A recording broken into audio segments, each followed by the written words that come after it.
Hello, everybody. Welcome and thank you for tuning in to Just Bleed Radio. Today's Sunday, the 23rd of February, 2025, and this is the Weekend Roundup.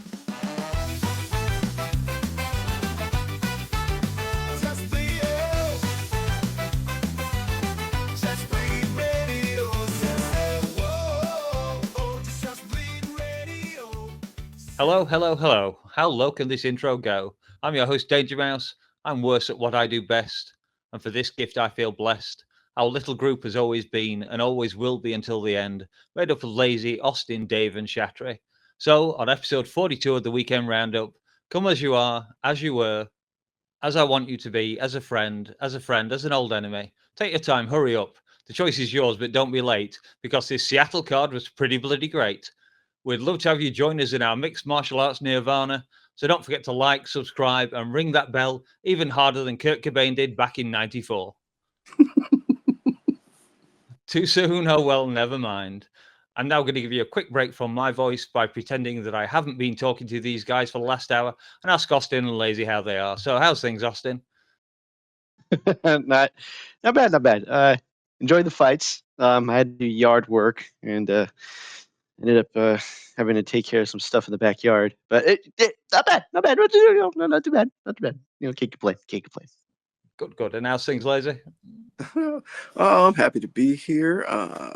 Card was good. Seattle was fun, but I am happy to be leaving that gloomy, rainy Seattle weather for something a little bit sunnier. And by sun, I don't mean the black hole sun that is Henry Cejudo's career. All right, let's get on with the show. It was 12 years since the UFC had been to Seattle, and they gave the fans a fight for each year.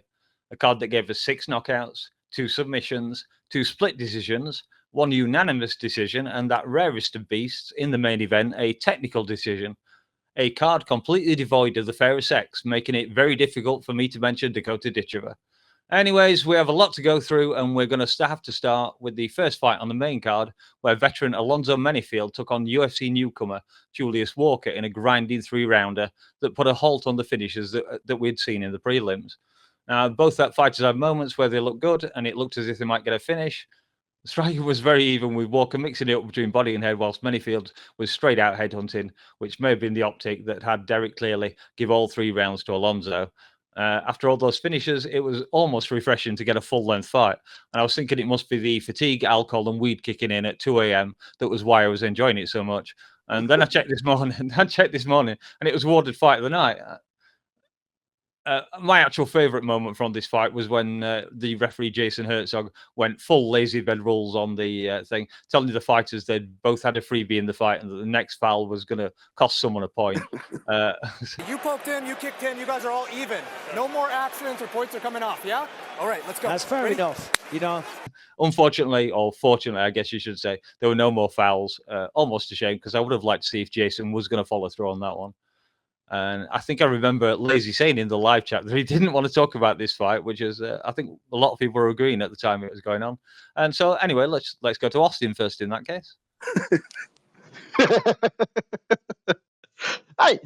It's funny. I watched this fight with my stepson. I watched it last night, right? And then I watched it again this morning. And I shit you not, we both started laughing watching this fucking ridiculous fucking slop fest that was. If you didn't know and you were watching it and you didn't know what their weights were, you would have assumed this was a heavyweight slop fest, But one guy has been fighting in the UFC for the last 5 or so years, and the other guy making his debut, and they both had similar striking. God forbid they actually, look like they, trained for this event. But neither here nor there. It's just light heavyweight. It was a par for the course. The division is not terrible, but it's pretty close to it. And here's the truth of the matter. One guy only had, this was his 7th fight, and the other guy has been kind of trading wins and losses in this division. It was fun. For what it was fun. You can't complain with how the score came out. One of them was obviously landing a lot more, and the other one was slightly less landing, but still it was just a sloppy slobber knocker that you would have been happy to been drunk and watching with your friends. That's pretty much what it was. And it was good. It was good, yeah, but was it the fight of the night? Fuck no. Like, what are they smoking, dude? Come on. Jed Meshew lost They his had to fucking appease the mind. crowd somehow, Lazy. Did you see Jed on the post show for MMA fighting? Oh my god. No. And I'm with him, man. I don't understand. I don't fucking understand. There was so many good fights on this card. You could easily just I don't know. So many different ways you could have gone on Fight of the Night. So I don't really understand that. My main sentiment on this fight is disappointment, utter disappointment. Choose Box Walker, you've let me down. You've just fucking greatly disappointed me. This guy is supposed to be a phenomenal athlete. He's supposed to be a star basketball player. Did that look like the cardio of a fucking phenomenal athlete? No, that did not. That looked like the cardio of a fucking guy who bowls every night on Wednesday in a fucking league down at his local bar. Like, it was ridiculous. Alonzo Menafield, like 37, 38 years old, the fucking giant fucking titties on him, fucking bouncing all around. I can't believe this fight. I'm very disappointed. That's all. Fuck this fight. Mouse, it felt like Lazy was gone and Jed Meshew had doing our call.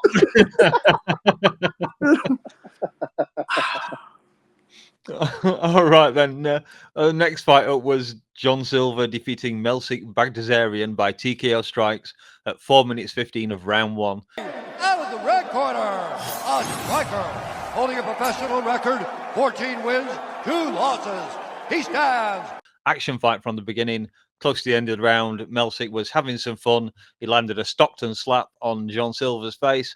Both guys were laughing about it, and then about 20 seconds later, Silver got the last laugh, landing a left hook followed by a devastating right hand that dropped Melsik straight to the canvas. Some hesitation by the ref, but he did eventually stop the fight as Silver began to land 12-6 elbows onto Bagdasarian's ribs. So is that our first 12-6 finish, I wonder? Whatever it was worth a 50k performance bonus. This fight had, most importantly, had draft implications, and although I too picked Silver, I'd bet I led our barking mad fighting nerds aficionado, LazyBed, woof or wax lyrical about this one.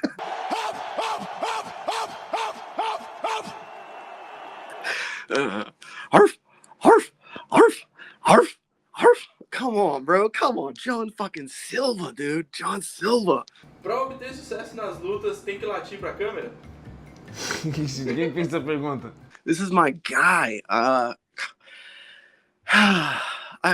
This fight, this is why you watch mixed martial arts, is to come across a guy like this who, what the fuck else is he gonna do in his life besides this for a living? What is he gonna do besides beat other men senseless and try to maim and harm them in a cage?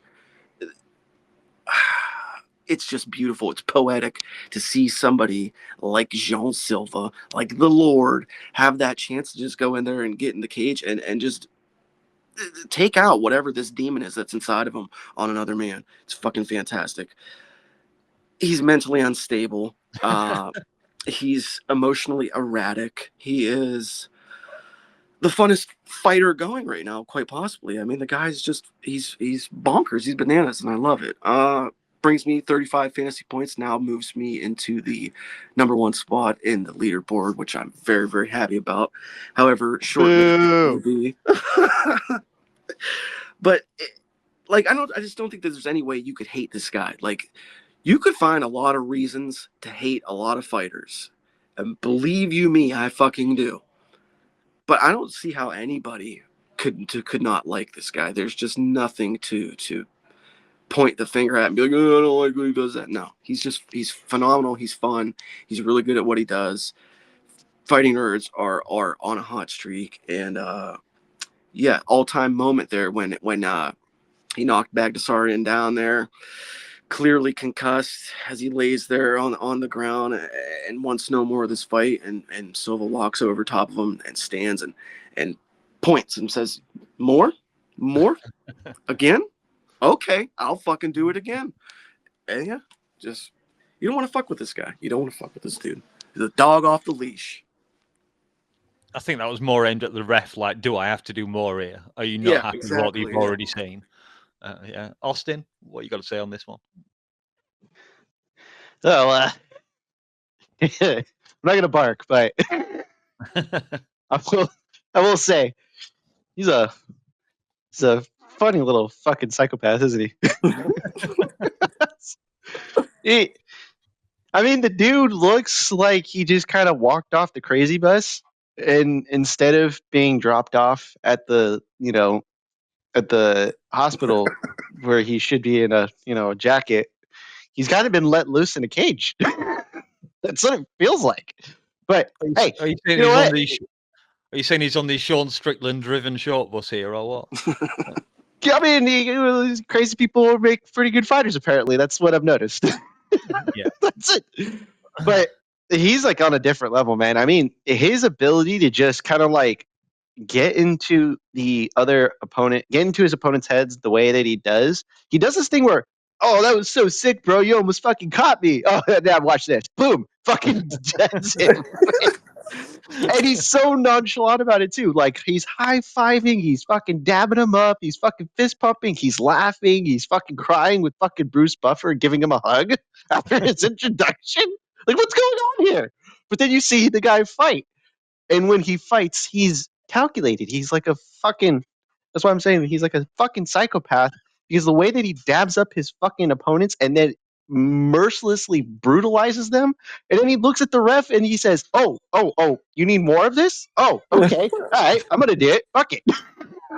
Just, he's he's a brilliant little monster. I love it. I didn't think I would, but he's starting to grow on me, and like Lazy said, it's hard to hate the fucking guy too. He's interesting, insane, but he's fun to watch. You can't go wrong, and this division is in big trouble because of it. Yeah. One last thing that I gotta say on this before we move on. He did an interview with Guilherme Cruz from MMA Fighting in the build up to this fight, and like he basically asked me, like, what do you want people to know about you as a fighter? And he said, I will disfigure everybody's faces. I'll hurt them. I'm that guy. Yeah, buddy, you're that fucking guy, dude. You are. See what I mean? Nasty. Might need a new nickname for him, Hannibal Lecter or something. I don't know. He would be the perfect guy to bring back the Lee Murray shtick where he comes out in the fucking Hannibal Lecter mask. Perfect. Yeah. Forgot about that one. Up next was Rob Font defeating John Matsumoto by split decision. 29-28, 28-29, 29-28 catchweight bout. This was another fight where another O had to go. Started off controversial glove touch where Font just kind of touched forward, then he blazed forward, throwing punches. I don't know if you guys thought that was dirty. Paul Felder certainly thought it was. He didn't like it very much. Bisping was just like, fight started, whatever, which is fair enough. Once the bell rings, the fight's on. So yeah, no real argument there. But anyway, back and forth fight between the veteran and short notice opponent. We had judges Cleary and Bell in agreement with only Sal D'Amato scoring the fight as I saw and wanted it scored. No, by no means a robbery. So any quick thoughts on this one, Austin? No, it's the year of the undefeateds or prospects losing. That's for sure. And this one was weird because I feel like Matsumoto had another fight where he was also at a catchweight, if I'm not mistaken. He was supposed to be facing Chris Gutierrez. He took this on short notice. Yeah, so he filled in. You can't really be upset at the catchweight, and you got to make it as best as you can for him. But at the same time, I think he forgot the veteran savvy of Rob Font. And Rob, if you agree to fist pump, you agree to fist pump. The idea is you're not supposed to do it, right? But at the same time, you're paid to fight. And when the cage closes and the ref says go ahead and the clock starts, you're fighting. That's right. You can't be mad at Rob, and I don't think the kid was either. His parents might not be happy about it, and his corner might not be, but it is what it is. It's the fight game. Sometimes shit happens, and it's not like he poked his eye out or something like we'll discuss in the later contest. But This is he's veteran savvy. He got in his face, said, "Oh, not today, young buck." Unlike his counterpart, Calvin Cater, this is how you fight a dude who runs on the outside and is able to counter you, and you force the fight on them. You make the first step. You don't let them kind of dictate how the round goes. You take the round from them. And Rafa did that. It was a close fight. I could have seen it scored either way, but Me I too. Rob did enough. So it's not a robbery by any means, like you said, but I thought it was a competitive fight. This is what Matsumoto needs. And you need a loss that kind of not necessarily to humble you, but to put you in a position where you need to get better. So this is perfect. It's not at 135 pounds, it's at 140. So there's an asterisk that you can put on this. And then on top of it, too, it's not like this was an ass kicking. He was competitive. That's what you want for guys. You want them to learn. And for Rob Font, just keeps him in the win column. Good for him. Live to fight another day. Lazy? I think that John Matsumoto got ripped off. I think he got shortchanged out of a victory here. I think that was a cheap shot and a bitch move from Rob Font. And I think that Rob Font was probably more greased up than a freshly oiled cucumber at the supermarket. Shout out TriStar. Fuck you, Frosted Hobby. Eat shit, Rob Font.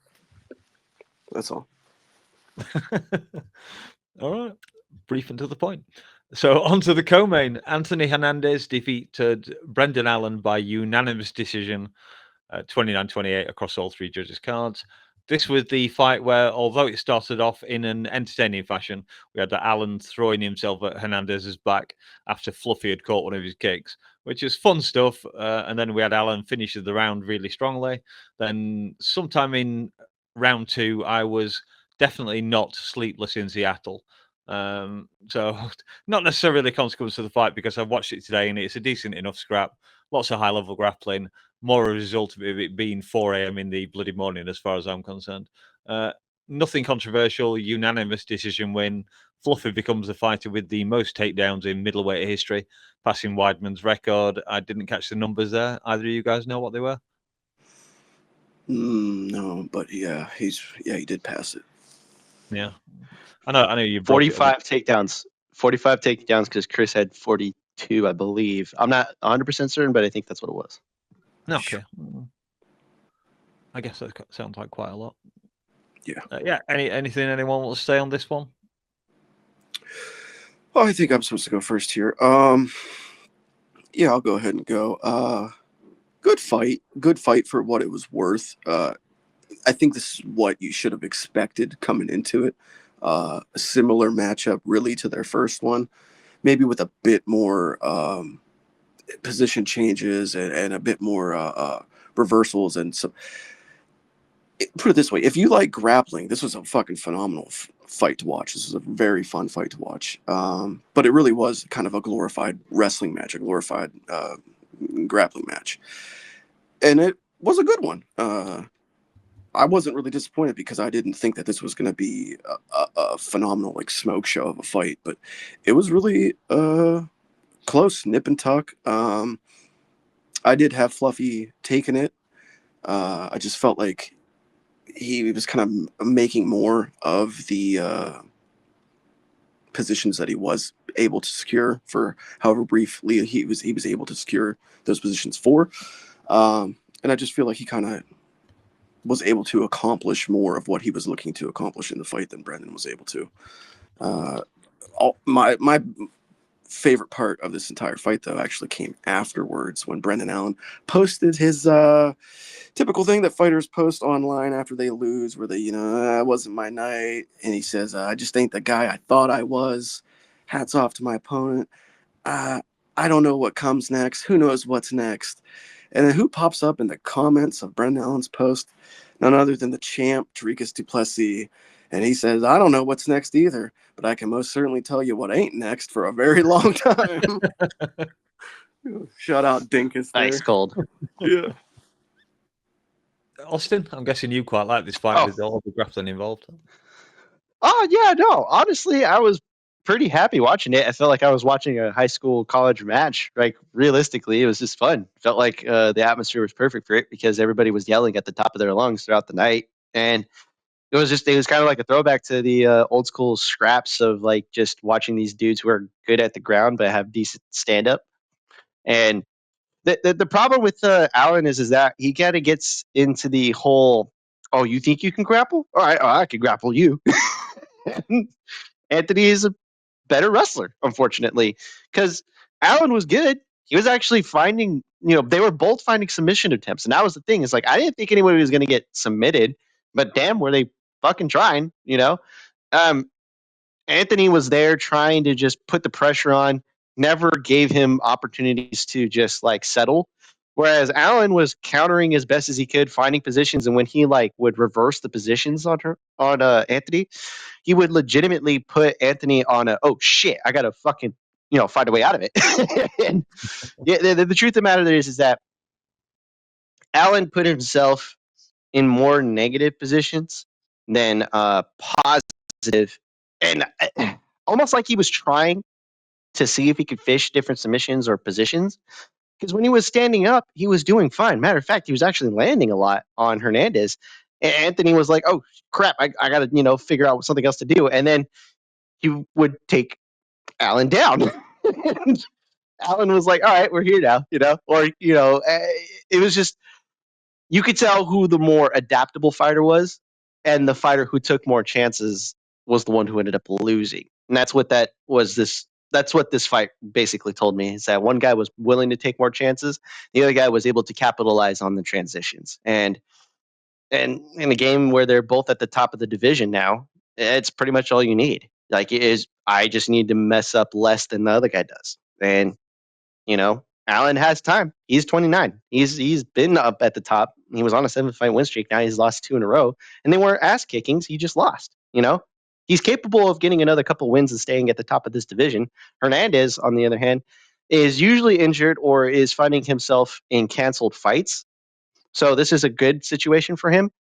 Him just getting momentum and possibly facing somebody in the top 5 would be nice. But again, hey, he's one step closer to the title. And Allen, unfortunately, just finds himself on the losing side. I mean, this is what you want. 2 guys who are really good facing each other, and you still have positive views on where they're going to be after this.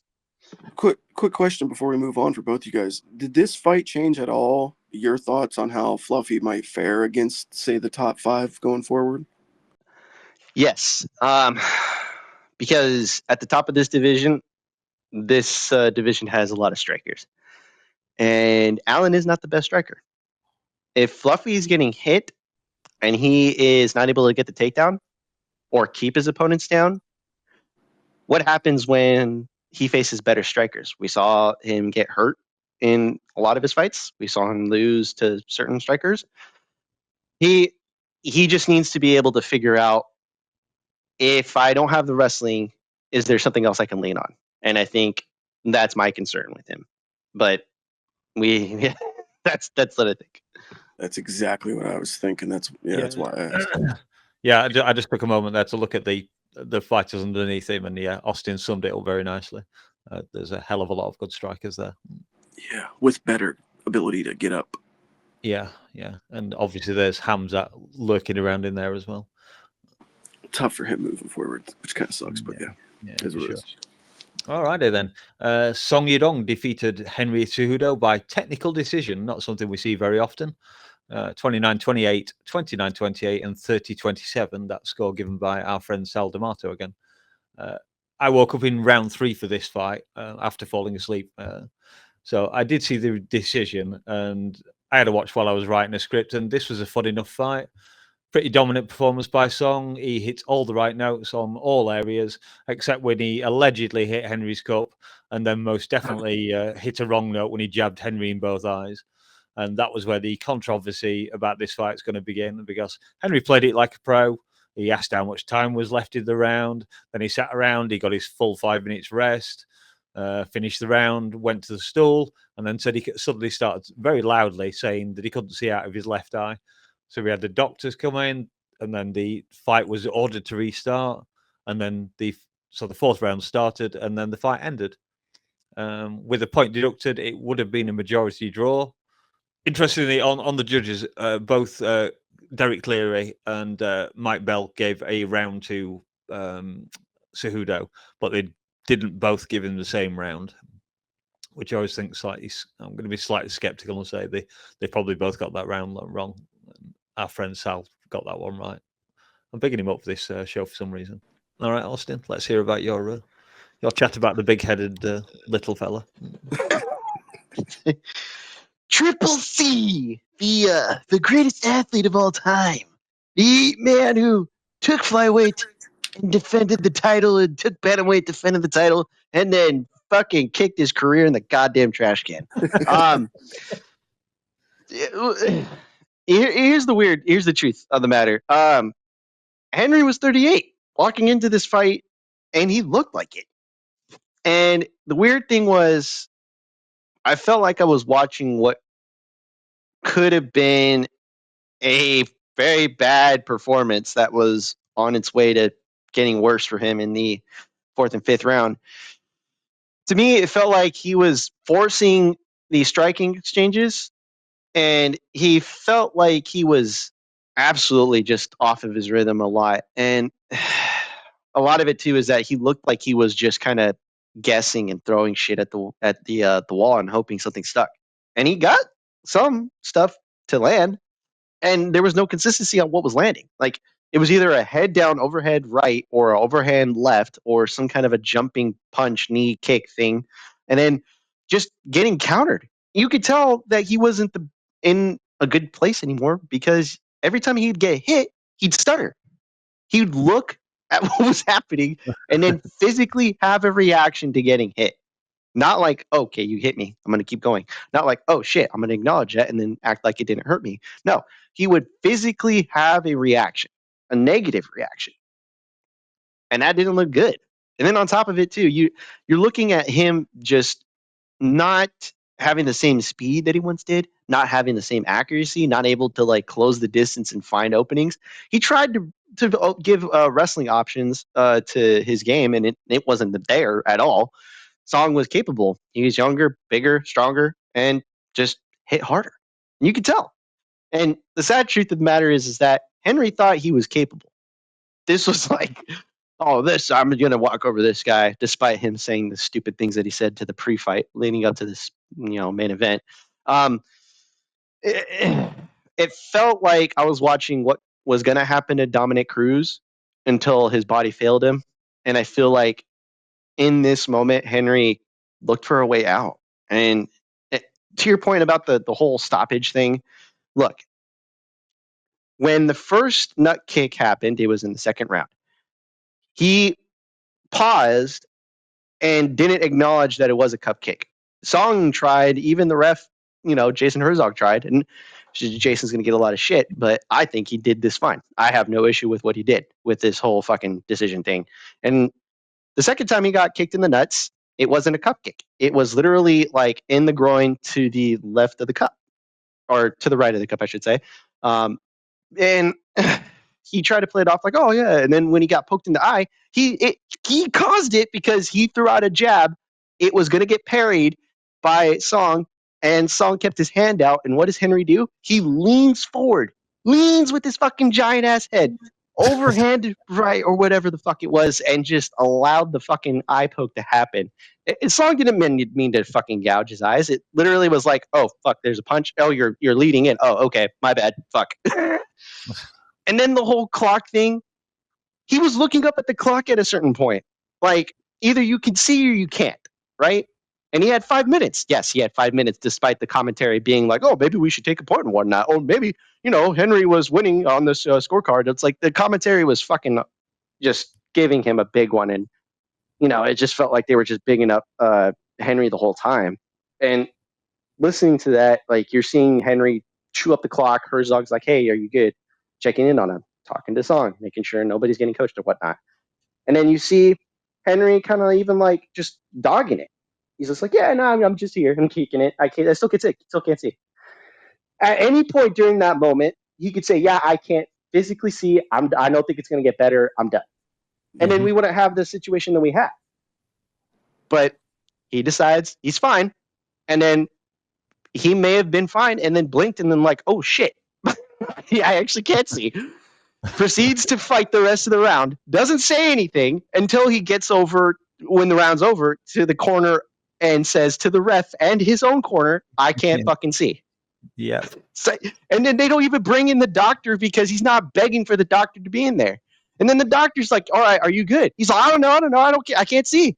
At that point, the fight's over, right? But again, he's like pushing the issue of not stopping the fight.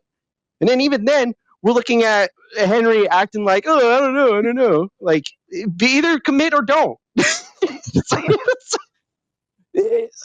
And then the doctor has to be like, all right, so we're going to go to the fourth round, because they waited to call the doctor in at the end of the break, in which case the fourth round is about to start. So Herzog's like, you know what? Fuck it. I'm going to just end it on the fourth round. I'm not going to have a no contest on this one, because that's his discretion. Who gives a fuck? If Henry cared, he would have said, I can't see, nor can I continue, the minute that he figured out that that was the case. But Henry tried to pull what Chris Weidman did against Gegard Mousasi. He tried to play the game, and he fucking lost. That's what happens. That's it. That's all. Laser? Yeah, I mean, Austin pretty much said it all there, and I think that this is going to be broken down to every fucking last grain of film by every Tom, Dick, Harry, and Sally out there that has a podcast. So I'm not going to get into it too much. There's far better people than I to discuss this type of a scenario.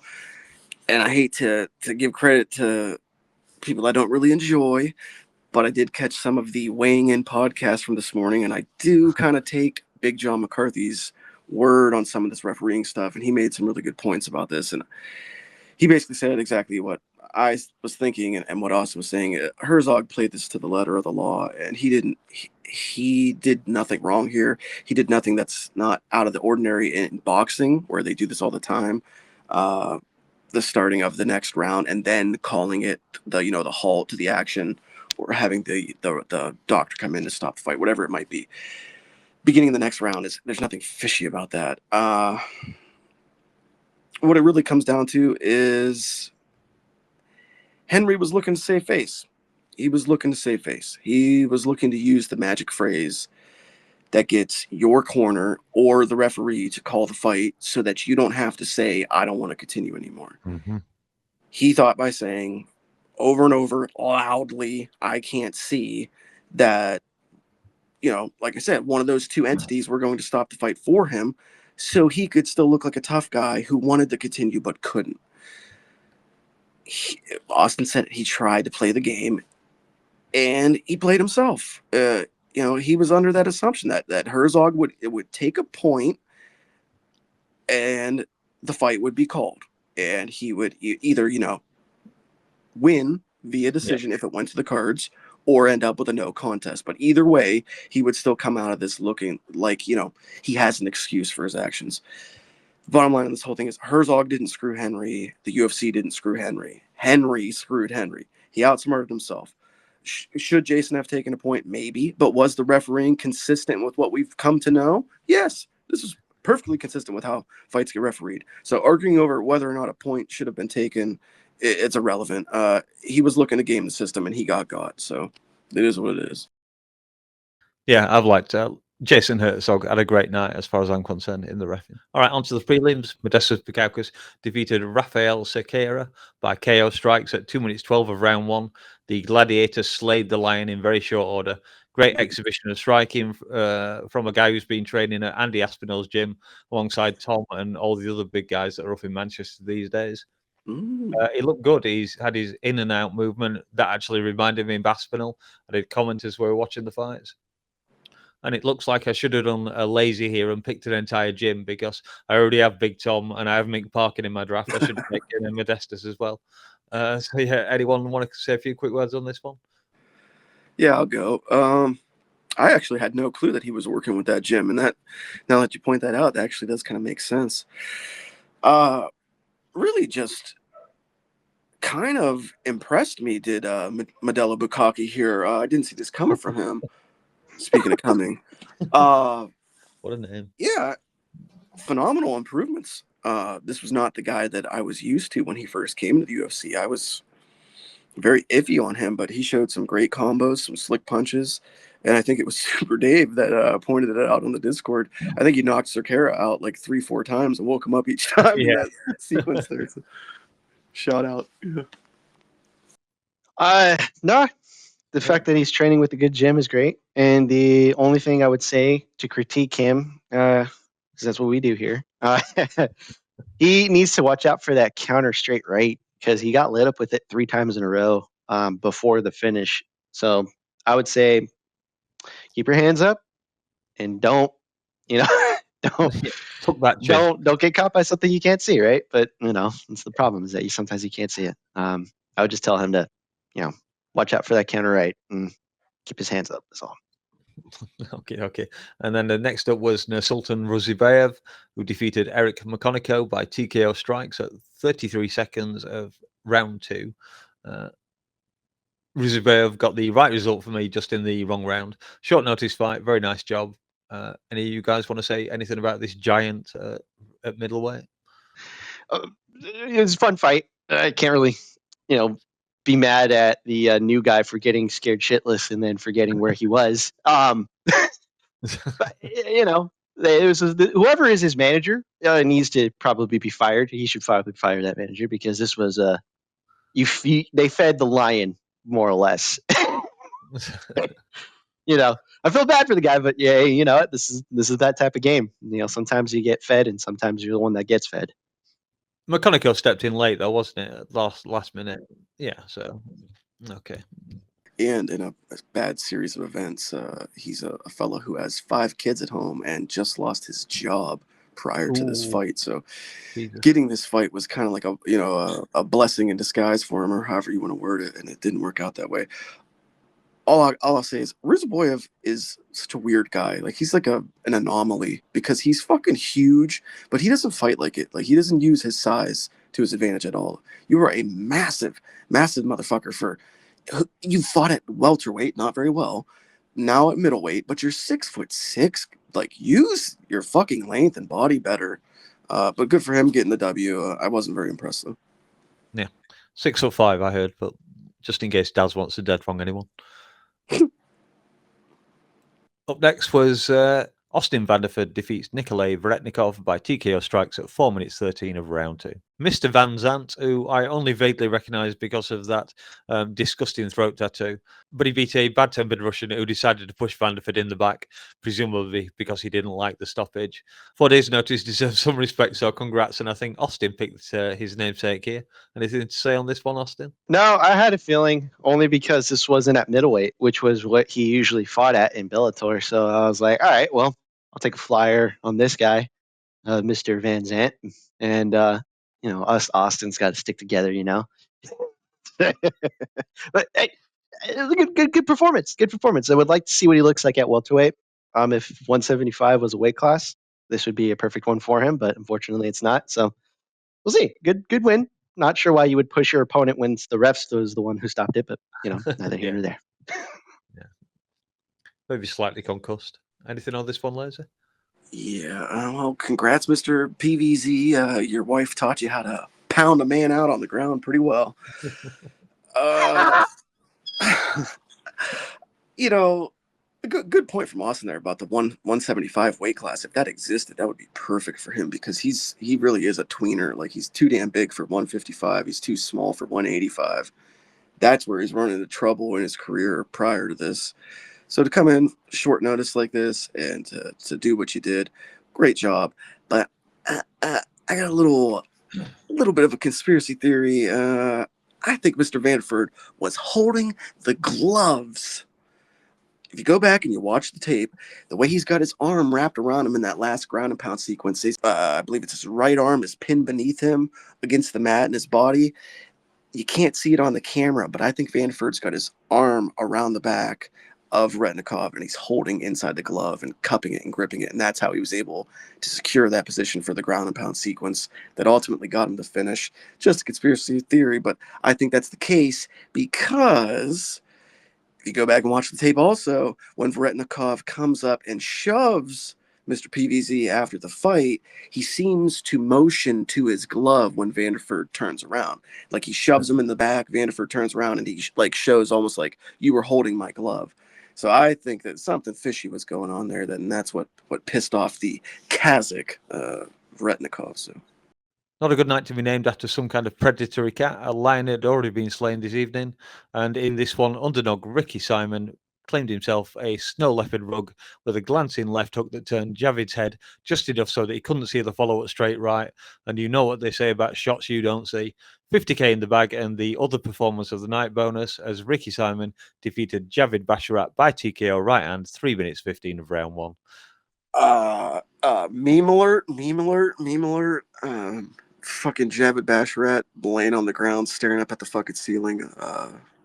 Jeez Louise, like that dude was on his fucking Cloud 9 Space Mountain. Didn't see this coming. Really didn't see this fucking coming. I thought that Ricky Simone was on the downslide majorly in his career. I thought this was probably going to be a goodbye fight, and that, you know, might be the end of the road for the guy. He was 0-3 in his fights leading up to this, I'm pretty sure. So to come out and do what he did, which I guess was apparently in front of more or less his hometown crowd. He's from somewhere in the area. Fucking man, hell of a fucking win. Absolutely clobbered Basharat. Yeah, bleach blondes go 1-1 on the card, but nevertheless. So I took a flyer on this one as well because Ricky is the guy who can beat everybody until he meets somebody who is just a better all-around athlete fighter, right? I mean, what happened with him in Song Yadong and other contenders, Batista being one of them as well. But like, this is one where I'm like, I didn't see anything that Basharat could do that Ricky Simone couldn't just kind of like counter. And it's not that I didn't think he was a good fighter or not. It's just I literally felt like watching this fight, it felt like, yeah, it was only a matter of time until Ricky found his comfort and then took over the fight. And pretty much he just took it immediately. The minute he found it. You know, that I think the head snapping back on the mat is what did the most damage. And I shit you not, I thought that man was almost dead. Like, yeah, he was well out. Thank God he wasn't.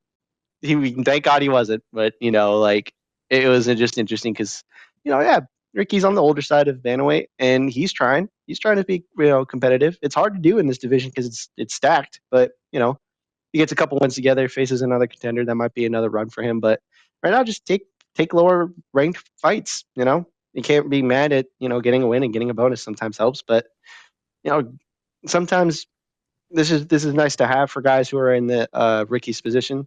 You know, you're not going to get all of the wins and all the happy moments, but, you know, good for him for getting a hometown win.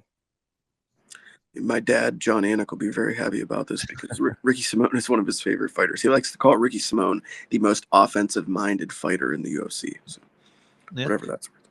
Yeah, next up we had Mansour Abdul Malik defeating Nick Klein by TKO strikes, 3 minutes 24 of round 2. I don't think Klein really looked like he wanted to be there. And Abdul Malik unfortunately took 2 rounds to get the result I wanted, if I remember rightly. So yeah, took a bit too much time. Great job by Malik. You guys got anything to say on that one? Austin? Lazy? Whoever wants it? They just, you know, hey, prospect looking good. You know, thank God Nixick has, you know, decent fighters in his corner.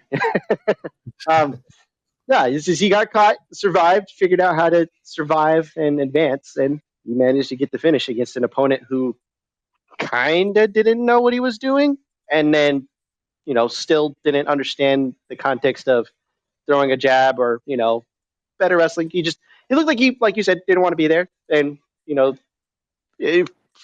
thankfully the fight ended sooner. So it was not bad, not bad. Yeah, if you listen to the Just Bleed Radio bite-sized preview show, you would have known I told you about this fight. This one was not going to go the distance. That's why it was the one prelim fight that I featured on the preview show. Between these two guys going into this fight, they had only gone to the cards one time in their careers, and that did not change. Yeah, man. Dicey moments in the first for Mansour, but at the end of the day, you're not going to out firepower a tank. And Abdul Malik's a fucking tank. Just violent power, great finish. I don't know what his ceiling's going to be because he seems a bit limited in his game, but for what it's worth, I say we keep our eye on this young fella. Mm-hmm. Agreed. Into the first of our 2 submission wins as Melky Costa, whose name I can't really say, defeats Andre Fili by submission guillotine choke at 4 minutes 30 of round 1. Lots of exchanging kicks and pointing out that they missed and that they only hit their arm from both fighters. Summing up the round, Andre Touchy-Feely feels like following Costa around the cage, catches a kick and feels like diving in for a takedown, feels like letting Costa take his head into a guillotine choke, feels like accepting the position, and then feels like tapping. Feels like we're back in the 90s. What are we doing here, guys?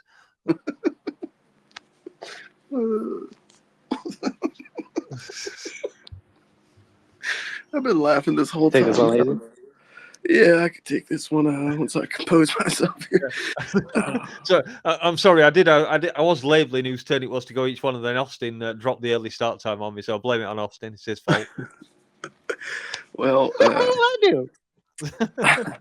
You rushed me. Melzy Kyle, Melky Zyle, Melzy Kills, or whatever DangerMouse decided to call him here. Yeah, I actually was I think one of 2 or 3 people total on the Discord that was on the Costa side here. Most everybody was riding with Feely, and typically I would have rode with Feely too. I really like Andre Touch-Feely. He's a fucking great guy. If you ever get a chance to watch any of his interviews, I'd highly recommend it. Very thoughtful fighter, very well-spoken guy, not your typical blockhead jock in the fight game. So it's a shame to see him catch an L like this. But yeah, I was on the Costa side just because of exactly this. Like I felt like he was going to have an edge in the grappling realm pretty strongly. And for whatever reason, I think it's because they're comfortable with it. Guys from Team Alpha Male, they love to fucking stick their heads and their necks into chokes. It's a fucking common thing with them.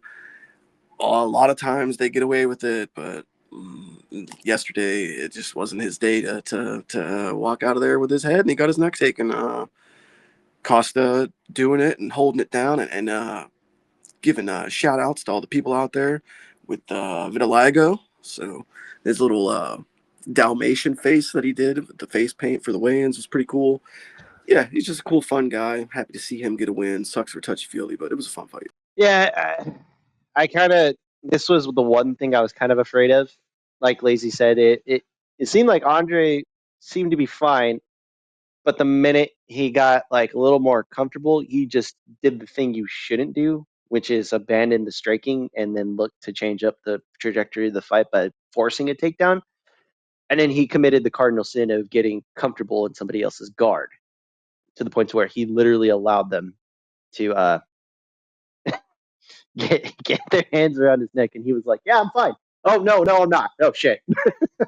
He was winning the striking exchanges before that, and he, like Lazy said, he just alpha male tends to force grappling, and they have a hard time transitioning between grappling and striking. If they're doing one, they're doing one well. If they're doing the other, as they're trying to put in another one, it doesn't usually work for them for some reason. But it's neither here nor there.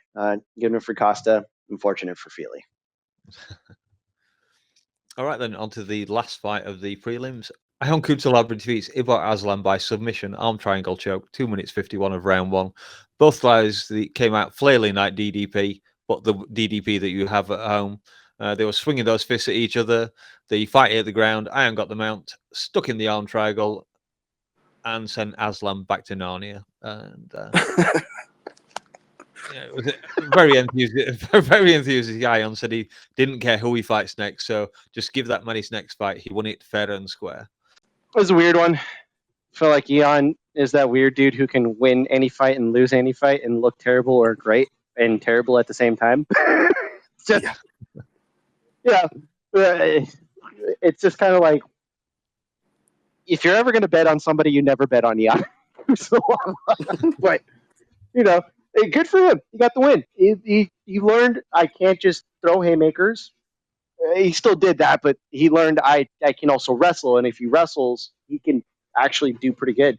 and he found the submission fairly quickly. Thankfully, his opponent has no idea what grappling is, so that helps, and that tends to be a theme in this division. So, yeah, good for him. Weird fight, but it was fun while it lasted. Yeah, good. Yeah, really good, fun fight. Actually, one of the more fun fights of the night, and of course, it was going to be. These guys are just fucking absolute maniacs. No regard for their own physical safety whatsoever. But yeah, I mean, Cutelaba, he is like the late '90s rap song from the No Limit Records rapper Mystical, where he says, "Uh oh, I'm unpredictable." He is fucking absolutely unpredictable. Like I said, do not bet on this fucking guy. But fun fight, and an even more fun post-fight interview. That was an all-timer there. He had some great one-liners in there. So yeah, won't be betting on you. Don't like you, but shout out Young Cutelaba. Yeah. Okay, and it's time to score that card.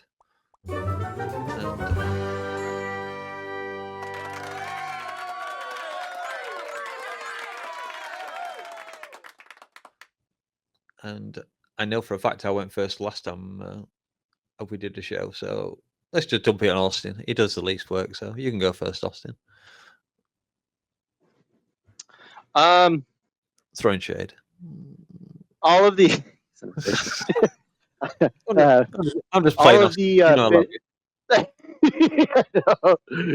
all of the finishes in the prelims helps this card.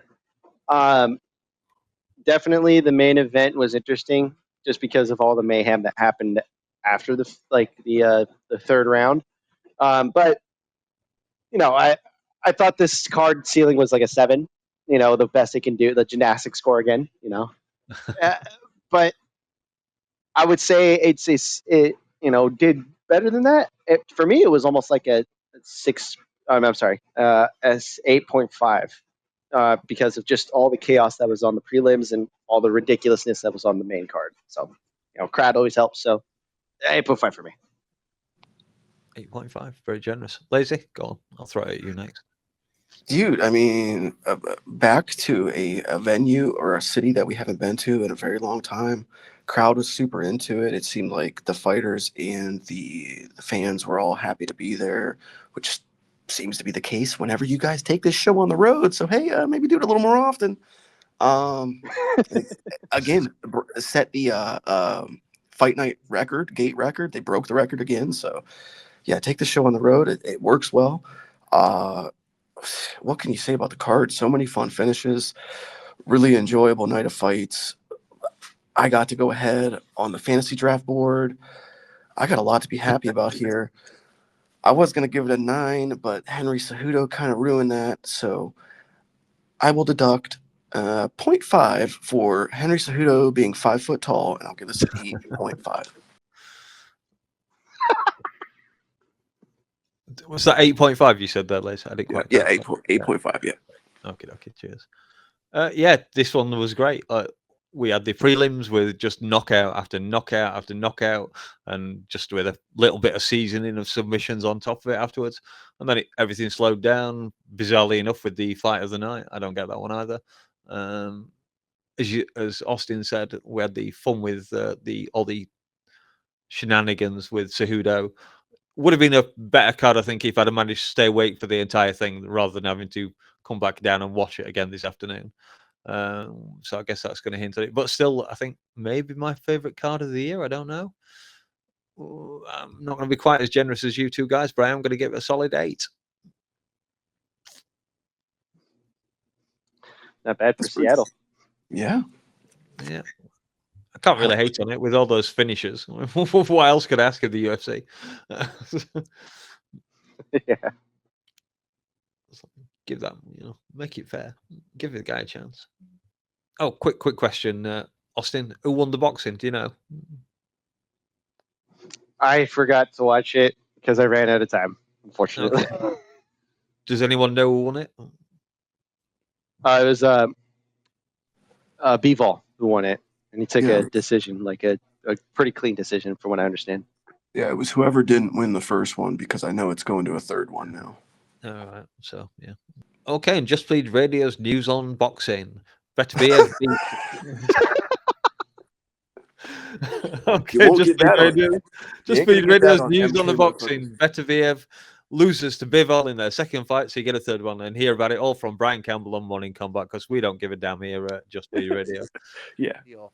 It's good to see. This smells really bad. There's something rotten in the state of Riyadh, and that was not cool, in my opinion. Just my take. Okay. It's good to say you ain't gonna get that on MK Monday morning. Good luck. Yeah, for sure. Right, that is about it from us. We are back next week with something. What is it, Lazy? Can you remember? Next week it is Manel Kopp versus Almabayev, I think. Okay, that should be a lively press conference with that one then. Yep. Yeah. All right. Where's it being held? Where's it being held? Oh, your favorite place in the world, the UFC Apex. No, that's how I know it's a lazy card these days because it's in the Apex. You always see the at the moment. Don't worry, mate. It's going to even out fairly shortly. Yeah, sure, yeah. I think we're done here, Dave. Unless you guys have got anything else you wanted to bring up, but that's dead on the hour, as near as damn it. There's 2 minutes to cut out. So, definite. Anyone want to? Yeah. Give Dave any ammunition to use against you later in life? Oh, let me try to think of something. Something else cool that happened. This probably won't make there. Maybe this will get cut out. But LFA over the weekend, Friday night, guy who was on the road to UFC tournament this past season, but didn't get the UFC contract. Can't remember what his name was, but he hit a modified fucking twister. And it was sick nasty. Sick fucking nasty. Okay, cool. So that is it from us until next week. Don't forget to like and subscribe. If you've made it this far, you might as well. And we are out of here. See you guys. Damn on the money as well. Look at that recording time. Hey, did we forget the Abdul Malik? Yes. Oh shit! Have I missed one out? I knew it. I was like, wait a second. You did, because that was on my preview show. It's alright. We got time. We got time. We can record that now and slot it in. Let me have a look at the results. All right, you want to just toss it real quick? Yeah, sure, yeah. Is that how you pronounce it? Lazy? Who are we talking about? Feely fight? The guy who's fighting Melchizael. Melchizael. Okay. Into the first of our two submission wins is Ezekiel. Oh, for fuck's sake. Melchizael. Into the first of our two submission wins is Mizelkiel. Why will that name one does not come to mind? I give up. I fucking give up on that one.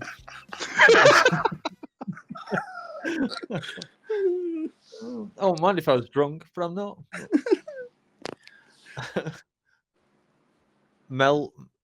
Mizelkiel. No.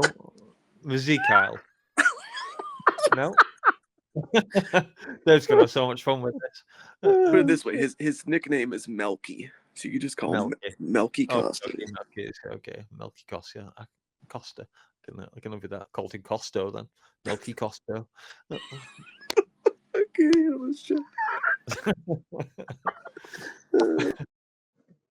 Yeah, it was fun. Do it for Yorkshire.